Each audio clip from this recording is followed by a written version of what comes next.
Margarita Esther Zavala Gómez del Campo tiene 50 años de edad. Nació el 25 de julio de 1967 en la Ciudad de México. Zavala es abogada, egresada de la Escuela Libre de Derecho.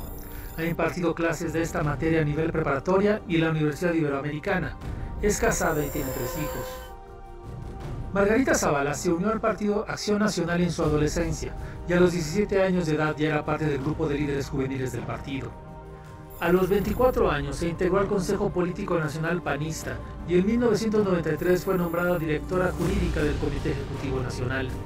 En 1994 fue elegida para la Asamblea de Representantes del Distrito Federal, la última legislatura antes de convertirse en Asamblea Legislativa. Entre 1999 y 2003 estuvo a cargo de la Secretaría Panista de Promoción Política de la Mujer. En esa época, también fue integrante de la primera Junta de Gobierno del Instituto Nacional de las Mujeres y fue consejera de esta institución. Entre 2003 y 2006 fue diputada federal plurinominal, lapso durante el cual presentó 7 iniciativas de ley enfocadas en temas de mujeres, infancia y derechos humanos. Zavala dejó la curul en abril de 2006 para unirse a la campaña presidencial de su esposo, Felipe Calderón Hinojosa. A partir de diciembre de ese año y hasta 2012, fue presidenta del Sistema Nacional para el Desarrollo Integral de la Familia. En julio de 2015, Zavala anunció su intención de conseguir la candidatura presidencial panista para las elecciones de 2018. El 6 de octubre de 2017, Margarita Zavala confirmó su salida del PAN y su intención de competir como ciudadana independiente.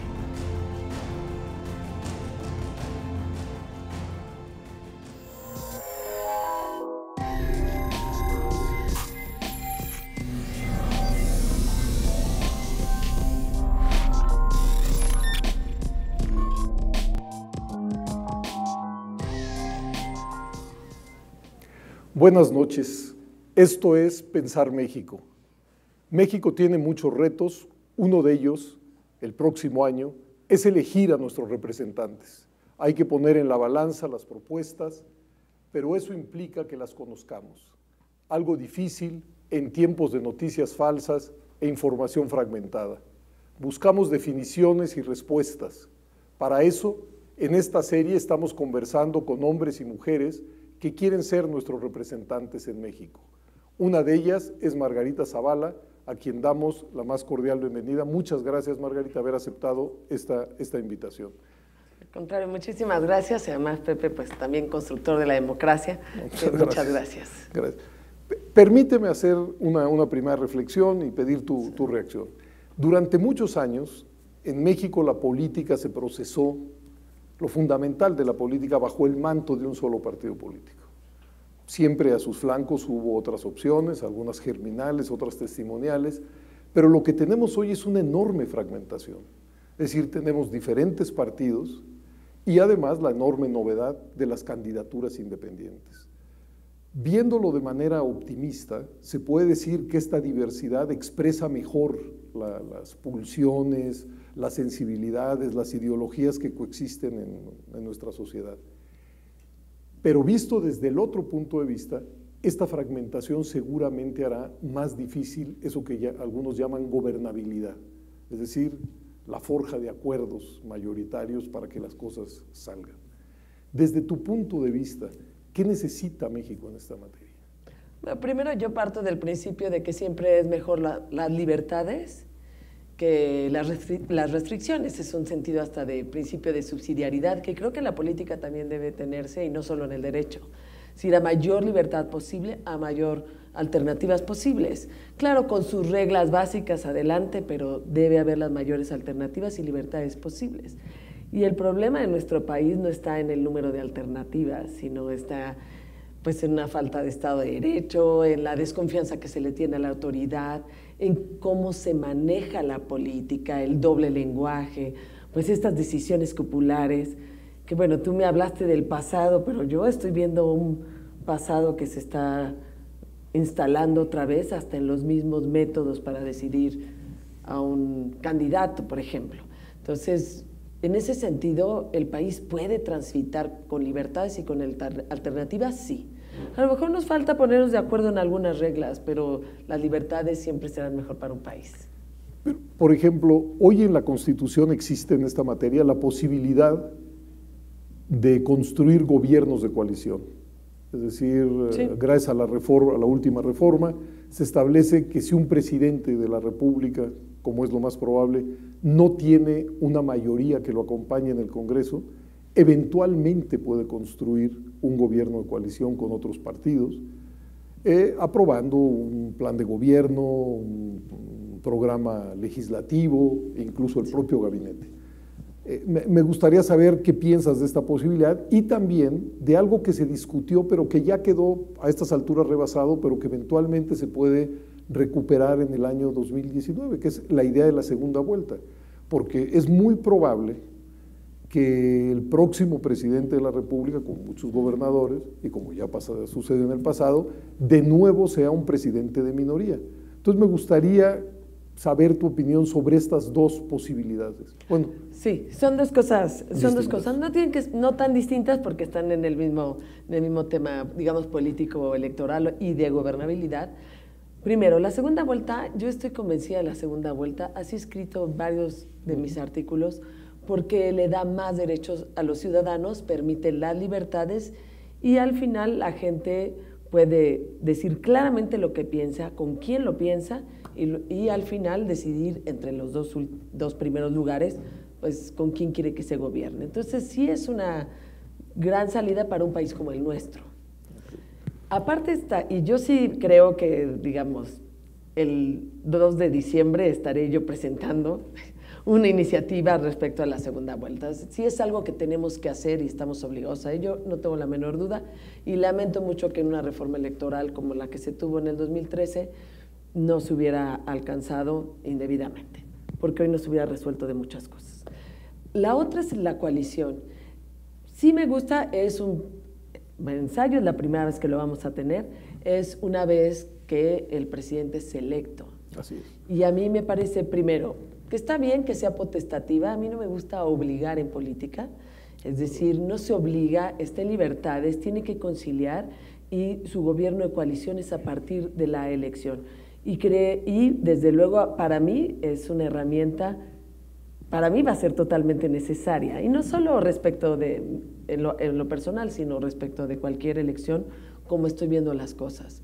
Pero no tengo duda que por ahí se tiene que transitar. Ahora es potestativo, el convenio será lo suficientemente amplio o pequeño como se quiere y como se va a necesitar, y es sin duda un matiz parlamentario muy necesario para el país. Sí, y en efecto es potestativo, es decir, no es obligatorio, entre otras cosas, pues porque no somos un régimen parlamentario, ¿no? Entonces no se puede...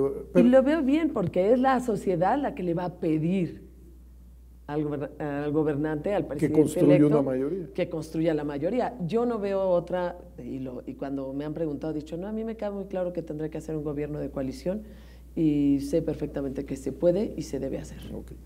Tú mencionabas, sin embargo, al inicio, que ahí no estaban los principales problemas de México y creo que tienes razón, ¿no? Es decir, esta fragmentación, pues de alguna manera lo que devela son los humores públicos y la diversidad que existe en México.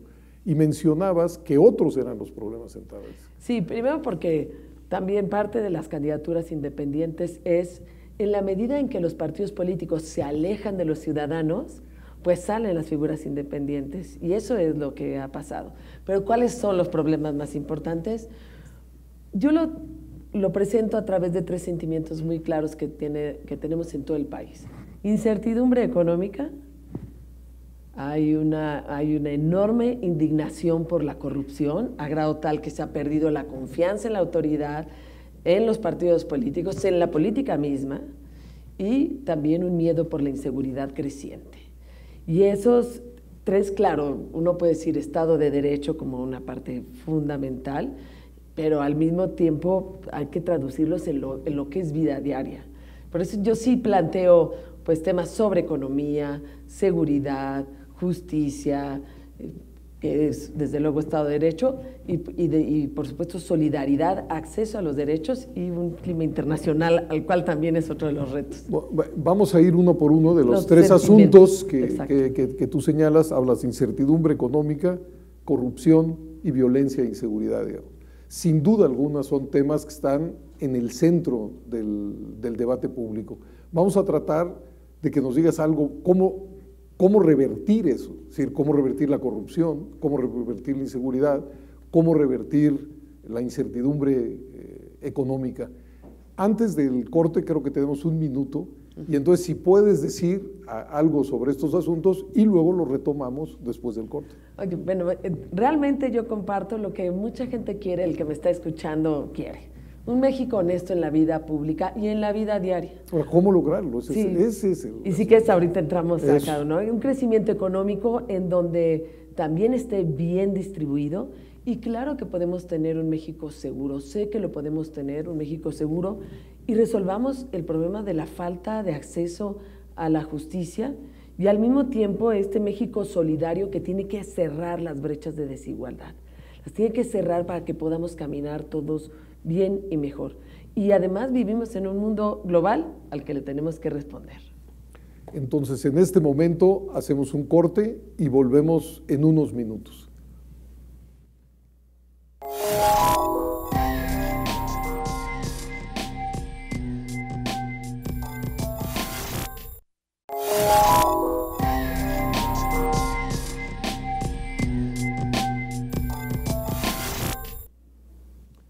Pues vamos a hacer un repaso de estos temas. Sin duda alguna, el tema de la corrupción está en el centro de la atención pública. Creo que nada desgasta más la confianza en las instituciones que los fenómenos de corrupción, máxime cuando quedan impunes.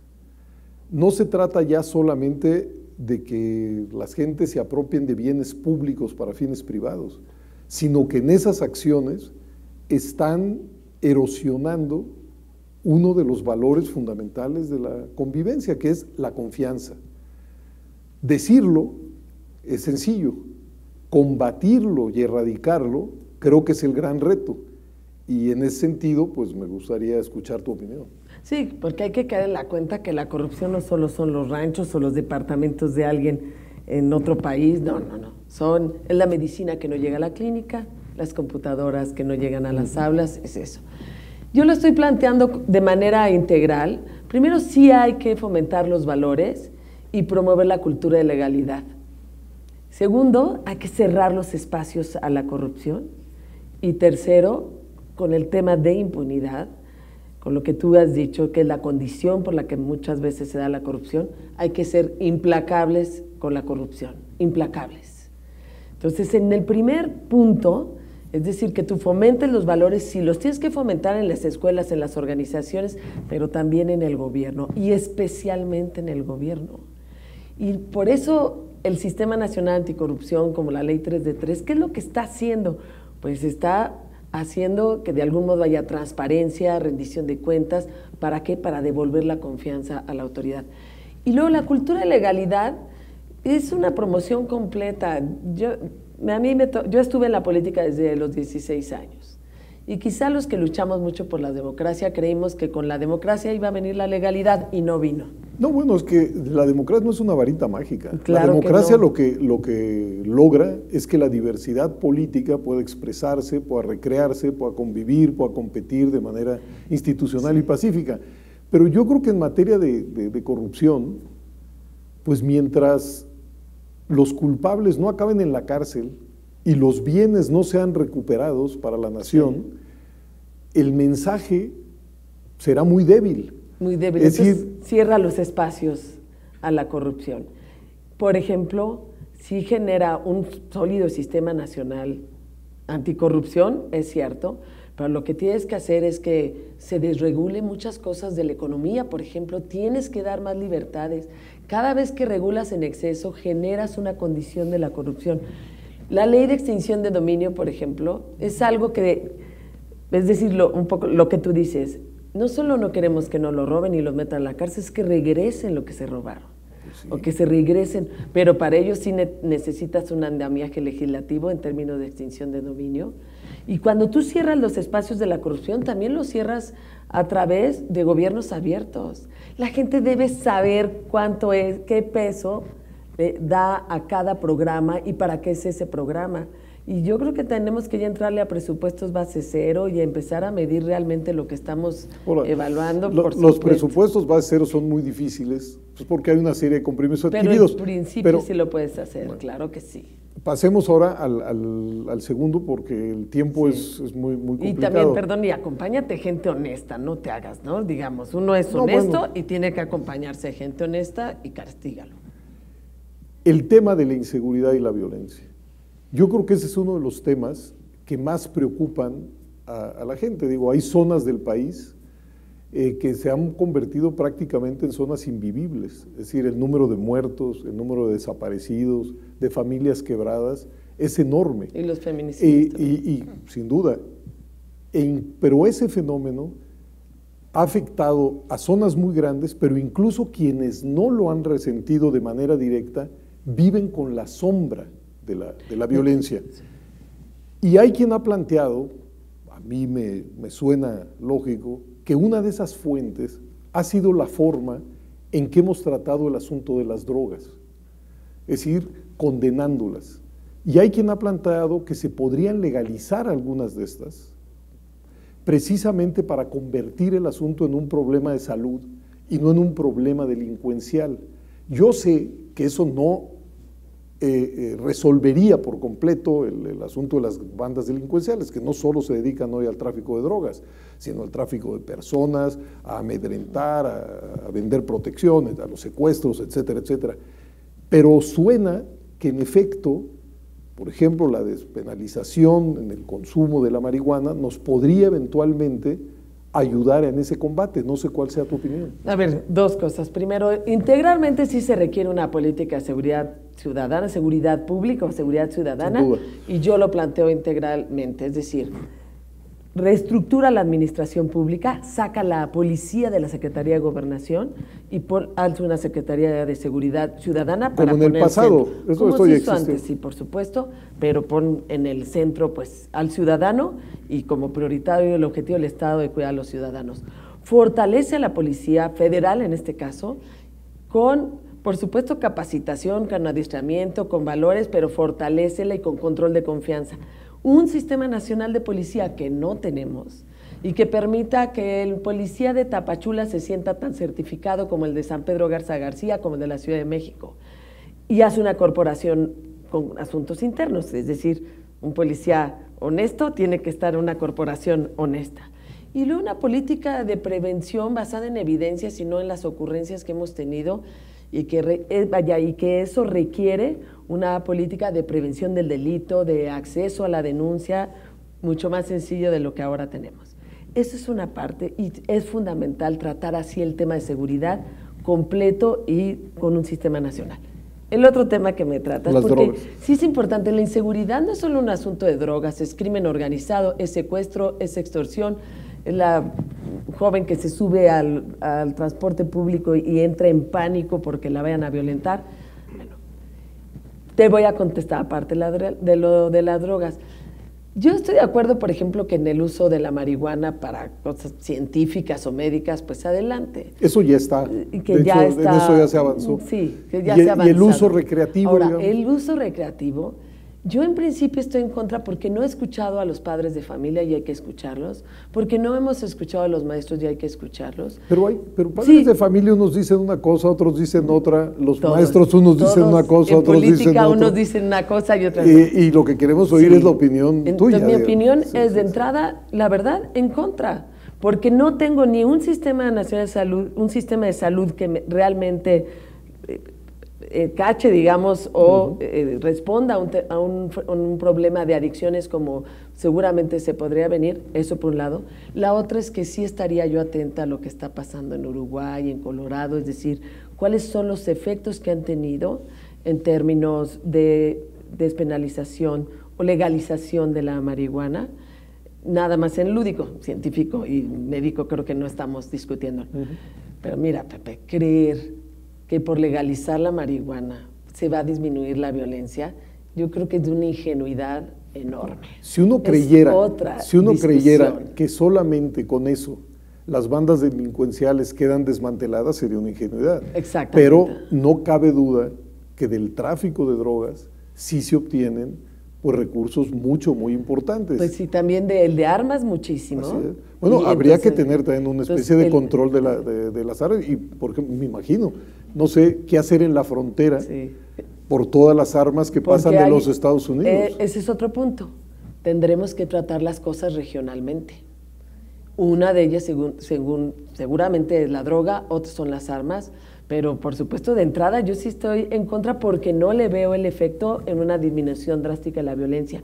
El problema es la política de seguridad, la falta de fortalecimiento de las instituciones y un gobierno valiente que le entre. Bueno, y aquí hemos llegado a un haz de temas que son muy controvertibles, que generan dilema, y que me gustaría también conocer tu opinión. Por ejemplo, el tema de los matrimonios entre personas de un mismo sexo. Yo sé que la Suprema Corte de Justicia en esta materia pues ha avanzado muchísimo y ha señalado pues, que se trata de un derecho de las personas y que las autoridades, valga la redundancia, no tienen derecho a poner, digamos, barreras al ejercicio del mismo. Pero otra vez, ya que estamos en este terreno, que yo sé que es un terreno resbaladizo y que polariza mucho, también me gustaría conocer tu opinión. Bueno, primero yo sí te voy a decir, yo parto, y así ha sido toda mi vida, de un absoluto respeto a todas las personas, porque creo en la dignidad de las personas. Y en ese sentido así ha sido toda mi vida. Y en mi vida me acompaña, no solo en mi equipo, sino hasta me honran con su amistad, muchas personas gays, entonces hay absoluto respeto a las personas. Ahora, también uno tiene, y en ese sentido sí te lo digo, yo tengo también una religión, es católica, comparto valores cristianos y me siento muy orgullosa de ello. Y ahí hay un concepto de matrimonio que es entre hombre y mujer. Y yo no le impongo a nadie mis creencias, pero sí quiero que sepan que eso es lo que creo. Entonces seré respetuosa de la ley.